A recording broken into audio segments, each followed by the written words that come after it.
এই কৃষ্ণ বাবা নো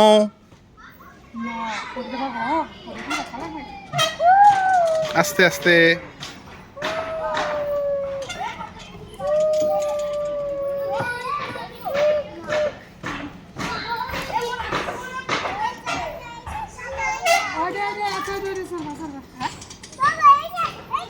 চলো চলো যাবো আস্তে আস্তে আস্তে আস্তে একদম উঠে যায়। কোথায় যাবি বলতো? কোনটায় চড়বি? এটা তুই বেবি তো, তুই এখনো বেবি আছিস। এটা চড়ার মতো সাইজ হসনি তুই।